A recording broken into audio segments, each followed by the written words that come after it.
ça marche plutôt bien. Ouais. Les gens sont plutôt contents. C'est formidable.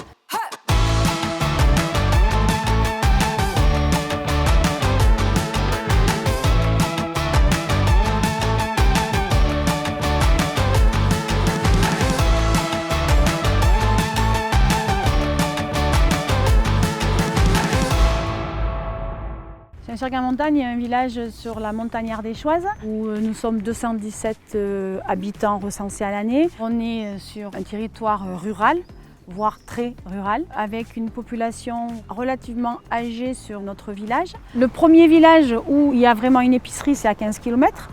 Et puis c'est important que dans un petit village comme chez nous, il y ait justement une épicerie de proximité où les gens puissent aller faire leurs courses, et notamment pour nos personnes âgées.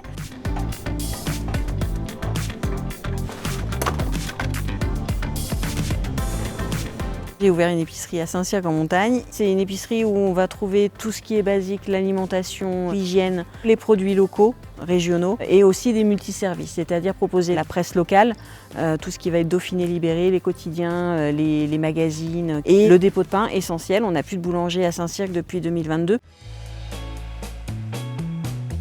Bonjour Monsieur Bellugle. Une chute, 2,90. Vous voulez un petit sac pour la salade ? Est-ce que vous voudrez ticket ? Oui. Bonne journée Marie-Claude, à vendredi. Je viens pratiquement tous les jours. Nous n'avions plus d'épicerie et donc c'est une très très bonne chose. Et puis là, une épicerie dans un village, ben, c'est la vie quoi. Le pain au quotidien, ensuite le journal, c'est extraordinaire. Extraordinaire, ça manquait ça.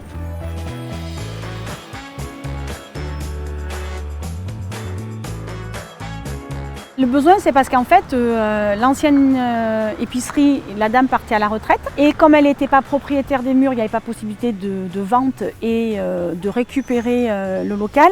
Nous, en tant que commune, il est hors de question qu'on laisse notre village sans épicerie, sans dépôt de pain. C'est un travail de l'équipe municipale de créer un local qui puisse accueillir une nouvelle épicière ou un nouvel épicier. Nouveau présentoir à légumes. Super. Là, le miel, il vient de la bergerie du plateau. Oui. Sur le site de la NCT, on a vu qu'il y avait un appel à projet au fonds de soutien au commerce rural sédentaire et on a rempli le dossier. On a été admis parmi 71 dossiers nationaux. Et du coup, on a travaillé avec la NCT pour avoir leur soutien aussi technique et financier. Là, sur un projet comme ça, c'est en gros 200 000 €, donc il faut aller trouver 80% d'aide. Les 200 000 €, ça comprend les études, l'architecte, tous les artisans qui ont travaillé et tout le matériel mis à disposition dans l'épicerie, c'est-à-dire des frigos, de la chambre froide, au rayonnage. Aujourd'hui, la NCT quand même nous finance 32 000 € sur ce projet. Ce partenariat a permis justement de pouvoir créer cette épicerie dans notre petit village.